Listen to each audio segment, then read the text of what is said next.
There comes a point where awareness isn't the hard part anymore. You already know what no longer fits. You already feel when something costs you too much. What comes next is learning how to live from that knowing, gently, honestly, without guilt. This next series is about what alignment looks like in real life, in the quiet moments, in daily choices, in how you care for yourself without disappearing from the world. No pressure, no fixing, just learning how to stay with yourself now that you've found your way back. In the last series, we talked about letting go of what no longer fits, expectations, obligations, constant doing. But when you clear that much space in your life, something surprising often appears. Space, and eventually, a new question. Now what? That pause, that stillness after the clearing, can feel a little disorienting, more like you've rearranged all the furniture, and now you're standing in the middle of the room, realizing you get to decide what goes back in. And that's not a small thing. That's actually everything. After 50, alignment matters more than achievement.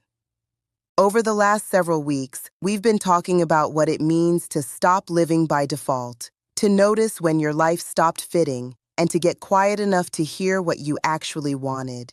That was the clearing work.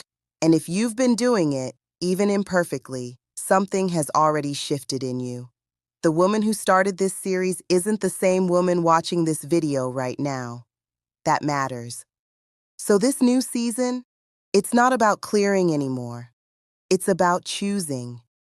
What do you actually want to put back in?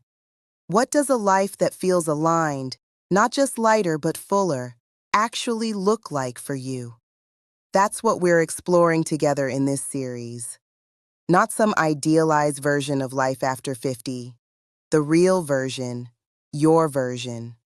We're going to talk about how you spend your time, who you spend it with, what you're building, and what joy looks like now that you have room to feel it. In the videos ahead, we'll look at things like, what does it actually feel like to want things again? And trust what you're feeling. How do you build new rhythms when the old ones don't fit anymore? And what does living aligned look like on a regular Tuesday afternoon, not just in theory? These aren't rhetorical questions. I'm going to walk through them with you, one at a time. Because you've done the hard part, you made the space. Now we get to figure out what to fill it with. Before you go, I want to leave you with something to sit with. Now that you've cleared some space in your life, what's the first thing you've noticed yourself wanting? It doesn't have to be figured out or be something big. Sometimes it's as simple as quiet or a hobby you set down years ago, or just more mornings that feel a little more like yours. Whatever it is, I'd love to hear it. Leave it in the comments below. And if this is the kind of conversation you've been looking for, you're always welcome here. I'll see you in the next video.